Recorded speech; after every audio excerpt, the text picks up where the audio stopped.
Hello students, welcome to my YouTube channel geography Guru. आज हम बात करने वाले हैं, पढ़ने वाले हैं क्लास 10 सामाजिक विज्ञान एसएसटी सोशल साइंस की वर्कशीट नंबर 22 को। आपकी बोर्ड क्लास है तो समझना बहुत ज़्यादा ज़रूरी है। तो सबसे पहले हम कंटेंट जो दिया गया है, आज का भूगोल का कंटेंट है, ज्योग्राफी का है, उसको हम समझेंगे। उसके बाद क्वेश्चन आंसर हमको सॉल्व करेंगे। बहुत मज़ेदार तरीके से हम आज का सेशन, ये वर्कशीट है, वो कंप्लीट करने वाले हैं। चलिए शुरुआत करते हैं। सबसे पहले जैसा कि आपकी स्क्रीन के ऊपर दिखाई दे रहा होगा, फ़ॉन्ट थोड़े छोटे हैं पर एडजस्ट कीजिए। यहाँ पे वर्कशीट नंबर 22 है। आज की जो डेट दी गई है वो है 25 अगस्त 2020। हमारा सब्जेक्ट विषय दिया गया है वो है सोशल साइंस सामाजिक विज्ञान, और सामाजिक विज्ञान में आज हम बात करेंगे भूगोल की। भूगोल का 4th चैप्टर है, चौथा चैप्टर है कृषि। सबसे पहले हमें दिया गया है, बहुत इंपॉर्टेंट क्वेश्चन ये आपके बोर्ड एग्जामिनेशन में भी आएगा, कि प्रारंभिक जीविका निर्वाह कृषि, गहन जीविका निर्वाह कृषि और वाणिज्यिक कृषि है, उनमें अंतर बताइए या उनकी विशेषताएं लिखिए। सबसे पहले हम बात करें प्रारंभिक जीविका निर्वाह कृषि के बारे में। जो प्रारंभिक जीविका निर्वाह कृषि है,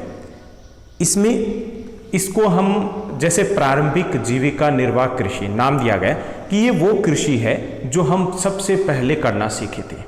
आज भी आदिवासी लोग हैं वो इसी प्रकार की कृषि करते हैं। इस कृषि को हम झूम कृषि भी बोलते हैं। इस कृषि को हम स्थानांतरित कृषि बोलते हैं, क्योंकि ये स्थान बदल बदल कर की जाती है। अब इसकी विशेषता की बात करें तो इसमें कम भूमि की आवश्यकता होती है। कम भूमि की आवश्यकता इसलिए होती है क्योंकि इसमें एक वर्ष में केवल एक ही फसल ली जाती है, और वो भी छोटे से टुकड़े के ऊपर। दूसरी विशेषता ये होती है कि इसमें खाद्यान्न ही मुख्य तौर पर पैदा किए जाते हैं, क्योंकि ये सिर्फ किसके लिए, जीवन निर्वाह के लिए, टाइम पास के लिए। तो यहाँ पे क्या बोया जाएगा, केवल खाद्यान्न है वो बोए जाएंगे। तो इसमें कम भूमि की आवश्यकता होती है, कम ही श्रम की आवश्यकता होती है। बीजों को बिखरा दिया, हो गए तो अच्छी बात, नहीं हुए तो भी अच्छी बात। तो कम भूमि की आवश्यकता होती है, कम श्रम की आवश्यकता होती है, कम पूंजी की आवश्यकता होती है। पूंजी की आवश्यकता नहीं होती। इसमें जो घर में बीज होते हैं उन्हीं बीजों को बिखरा दिया जाता है। तो इसमें कम श्रम, कम भूमि, कम पूंजी की आवश्यकता होती है, कम मशीनों का उपयोग किया जाता है, या नामात्र का मशीनों का उपयोग इसमें होता ही नहीं है। इसके साथ साथ फर्टिलाइजर या कीटनाशकों की बात करें तो उसका उपयोग बिल्कुल नहीं किया जाता है। तो पुरानी तकनीक है, उसका उपयोग किया जाता है। इसमें उत्पादन भी कम रहता है और लाभ भी कम होता है। यानी इसमें सब कुछ कम रहेगा। कम भूमि, कम श्रम, कम मशीनों का उपयोग, कम आधुनिक तकनीकों का उपयोग, कम उत्पादन और कम लाभ, सब कुछ कम कम रहेगा। ओके, कहाँ की जाती है ये कृषि की जाती है आज भी जो मध्य प्रदेश, झारखंड और पूर्वोत्तर भारत के जंगल है, वहाँ के आदिवासी इस प्रकार की कृषि करते हैं। तो ये आदिम प्रकार की कृषि है। ओके, उसके बाद दूसरी जो कृषि दी गई है वो है गहन जीविका निर्वाह कृषि। गहन जीविका निर्वाह कृषि कहाँ की जाती है, जहाँ जनसंख्या अधिक है। अपने आसपास के एरिया में, यूपी में, हरियाणा में, मध्य प्रदेश की बात की जाए तो यहाँ पे पंजाब में कौन सी कृषि की जा रही है, गहन जीविका निर्वाह कृषि की जा रही है।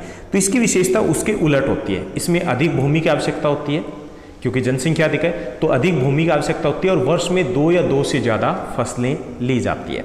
दूसरा, इसमें अधिक श्रम की आवश्यकता होती है। जब 2 या 2 से ज़्यादा फसलें लेंगे तो पूरे साल हमें काम करना पड़ेगा, तो इसमें अधिक श्रम की आवश्यकता होती है। अधिक पूंजी, पैसा भी अधिक लगेगा, अधिक पूंजी की आवश्यकता होती है। अधिक खाद बीज यानी कि अधिक कीटनाशकों का उपयोग किया जाता है। अधिक रासायनिक खाद, फर्टिलाइजर है, उसका उपयोग किया जाता है। अधिक मशीनों का उपयोग किया जाता है। उत्पादन अधिक रहता है, लाभ अधिक रहता है। यानी कि इसमें सब कुछ अधिक रहेगा।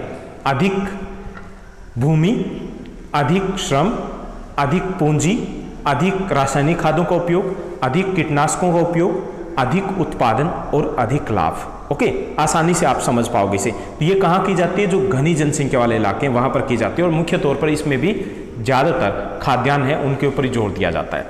उसके बाद तीसरी प्रकार की जो कृषि है वो वाणिज्यिक कृषि है, जो दोनों से अलग है। अब वाणिज्यिक कृषि क्या है, उसका अंतर पहले तो ये कि वाणिज्यिक कृषि क्या होती है कि जब किसान किसी फसल की बुआई है वो मार्केट में बेचने के उद्देश्य से करता है, तो वो वाणिज्यिक कृषि होती है। व्यापारिक कृषि आप इसको बोल सकते हो। ओके, व्यापार के उद्देश्य से जब कृषि की जाती है तो उसे हम व्यापारिक कृषि कहेंगे।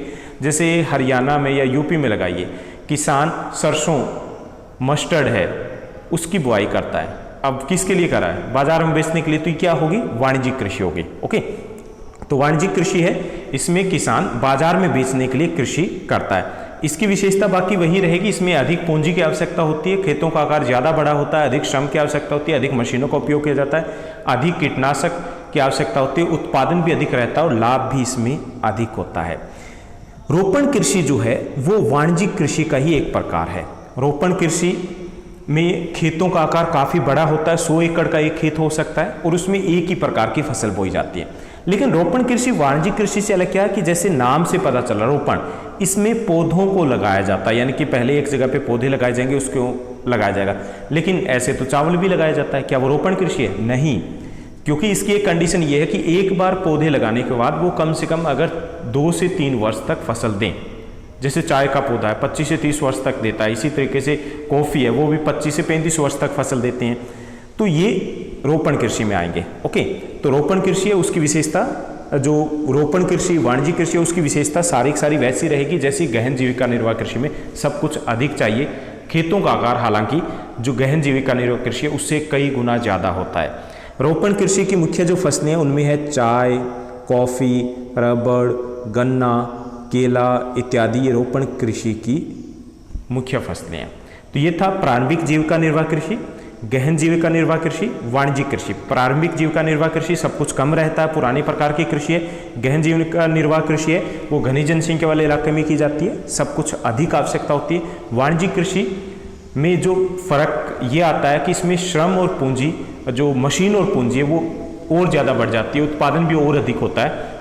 लेकिन मुख्य जो अंतर वो ये है कि इसमें मार्केट में बेचने के उद्देश्य से कृषि की जाती है। रोपण कृषि वाणिज्यिक कृषि का ही एक प्रकार है, रोपण कृषि को बागानी कृषि भी कहते हैं। चलिए नेक्स्ट टॉपिक के ऊपर जाते हैं, जो हमारा आज का दूसरा और सेकंड टॉपिक है, फिर हम क्वेश्चन आंसर है आपको रिटर्न में देंगे। दूसरा जो हमारा क्वेश्चन दिया गया है, टॉपिक दिया गया है, वो दिया गया है भारत की प्रमुख फसल ऋतुएं।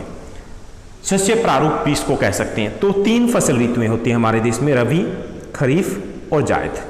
रबी की जो ऋतु है वो अक्टूबर दिसंबर से इसमें बुआई होती है, यानी कि अक्टूबर से दिसंबर के बीच इसकी शुरुआत होती है, प्रारंभ होता है। और जो कटाई होती है वो मार्च अप्रैल में होती है। यहाँ पे अप्रैल से जून लिखा गया है जो कि गलत है, मार्च और अप्रैल में कटाई हो जाती है। बुआई कब होती है? अक्टूबर, नवंबर और दिसंबर में, अक्टूबर से दिसंबर कह सकते हो, बुआई होती है। और इस ऋतु का अंत होता है मार्च और अप्रैल में जब कटाई कर ली जाती है। मुख्य जो फसलें हैं रबी के वो है गेहूँ, जौ, चना, मटर, सरसों, ये रबी की मुख्य फसलें हैं। याद रखने के लिए आसानी से ये कि रबी 2 अक्षर है ना, तो इसकी मुख्य फसलों में भी 2 अक्षर हैं, गेहूँ, चना, जौ। तो याद रखना आसान हो जाएगा, अगर गेहूँ चना याद आ गया तो बाकी चीज़ें आप आसानी से बता पाओगे।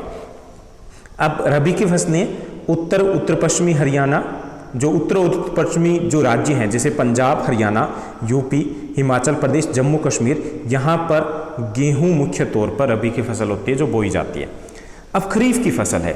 खरीफ की फसल क्या होती है? जो गर्मी की ऋतुओं में बोई जाती है, यानी कि इसकी बुआई जो होती है वो मानसून के आगमन के साथ होती है। मानसून जब आ जाता है उसके साथ शुरुआत होती है, जरूरी नहीं कि मानसून के साथ हो, लगभग मई से इसकी बुआई शुरू हो जाती है, मानसून से पहले भी जहाँ सिंचाई है। और इसकी जो कटाई होती है वो सितंबर से अक्टूबर के बीच में काटी जाती है, हालांकि कपास है वो नवंबर में काटी जाती है। ओके, अब मुख्य फसलें जैसे खरीफ में 3 अक्षर है तो इसकी मुख्य फसलों में 3 अक्षर होंगे। चावल 3 अक्षर है ना, मक्का, जवार, बाजरा, कपास, इनमें 3 अक्षर है। ओके, तो ये मुख्य फसलें हैं किसकी? खरीफ की। खरीफ की जो खेती है मुख्य रूप से, वैसे पूरे देश में ही खरीफ की कृषि की जाती है क्योंकि बारिश उस वक्त हो रही होती है। असम, पश्चिम बंगाल, उड़ीसा, आंध्र प्रदेश, तेलंगाना, तमिलनाडु, केरला, महाराष्ट्र, इनमें होती है। यहाँ पे इन्होंने दिया होती है, लेकिन ऐसा थोड़ी है कि यहाँ पंजाब, हरियाणा या यूपी में नहीं होती, खरीफ की पूरे देश में ही होती है। ओके, अब जायद की बात करते हैं। जायद जो है एक छोटा सा ऋतु होती है, छोटा सा सीजन होता है। कब होता है? जैसे मार्च में फसलें रबी की कट गई, कुछ फसलें जैसे सरसों, चना, और बुआई कब होनी है? मई में होनी है। तो 2 महीने के लिए ज़मीन जो खाली रहेगी उसमें जो, यानी कि मार्च के मध्य से लेकर के मई मध्य के बीच में 2 महीने की ऋतु होती है। मुख्य तौर पर इस दौरान क्या किया जाता है? खरबूजा है, तरबूज है, खीरा है, ककड़ी है, मिर्च है, हरा चारा है, वो बो दिया जाता है। तो ये प्रमुख फसलें हैं जायद की। तो 3 ऋतुएं, रबी, खरीफ और जायद। डिटेल में अगर और ज़्यादा डिटेल में जानना है तो जो चैनल है उसकी प्लेलिस्ट है ज्योग्राफी की, उसमें आपको हिंदी में नोट्स मिलेंगे, वहाँ पर आपको डिटेल में भी कंटेंट मिलेगा। चलिए हम प्रश्नोत्तर की बात करते हैं। प्रश्नोत्तर दिए गए हैं हमारे कुल 4 क्वेश्चन दिए गए हैं, बड़े आसान से हैं। पहला ये है, अपने घरों में उपयोग की जाने वाली प्रमुख रबी, खरीफ और जायद फसलों की सूची बनाइए। तो रबी की फसलें जो घरों में उपयोग करते हैं, कुछ एग्जाम्पल दिए, गेहूं है, चना भी उपयोग करते हैं, सरसों का तेल भी उपयोग करते हैं, मटर भी उपयोग में ली जाती है। खरीफ की मुख्य फसलें जो घरों में उपयोग में लाई जाती है, दिल्ली की बात कर रहा हूँ, चावल है, मूंग, मूंगफली, उड़द, अरहर इत्यादि है। वैसे कपास भी इनडायरेक्टली आती है, कपड़ा जो पहनते हैं। जायद की फसलें जो घरों में उपयोग में लाई जाती है वो है मिर्च, खरबूजा, तरबूज, खीरा, ककड़ी इत्यादि। दूसरा क्वेश्चन भी बिल्कुल आसान सा है, ये बताना है कि घरों में उपयोग की जाने वाली रोपण कृषि से संबंधित किन्हीं 3 फसलों के नाम लिखिए। चाय के बिना तो हमारी सुबह ही नहीं होती, कॉफ़ी, और तीसरा है गन्ना डायरेक्टली ना आए, चीनी जरूर आती है। ओके, तो ये दूसरा क्वेश्चन था। उसके बाद तीसरा जो हमारा क्वेश्चन है वो ये है कि गहन कृषि की मुख्य विशेषताएं बताइए। तो बड़ी आसान सी लैंग्वेज में लिखा गया है, बहुत इंपॉर्टेंट क्वेश्चन भी है कि गहन कृषि है उसकी निम्नलिखित विशेषताएं। पहला, इसमें अधिक भूमि की आवश्यकता होती है। क्यों पड़ती है? क्योंकि इसमें वर्ष में 2 या 3 फसलें ली जाती है। दूसरा, इसमें अधिक श्रम की आवश्यकता होती है, क्योंकि हम 2 या 3 फसलें लेंगे तो मेहनत भी ज़्यादा होगी। इसमें अधिक पूंजी की भी आवश्यकता होती है। इसमें कीटनाशकों का प्रयोग अधिक किया जाता है, क्योंकि हमें उत्पादन अधिक लेना है। इसमें अधिक रासायनिक खादों का उपयोग किया जाता है। इसमें अधिक मशीनों का उपयोग किया जाता है। किससे अधिक की बात करें? अधिक किससे? प्रारंभिक जीविका निर्वाह कृषि है उससे। और इसमें उत्पादन और लाभ दोनों भी अधिक रहते हैं। सब कुछ अधिक आसानी से याद रहेगा, कभी नहीं भूलोगे आप। उसके बाद 4th क्वेश्चन है, चौथा जो हमारा क्वेश्चन है कि भारत में खेती यानी कि कृषि एक जुआ है।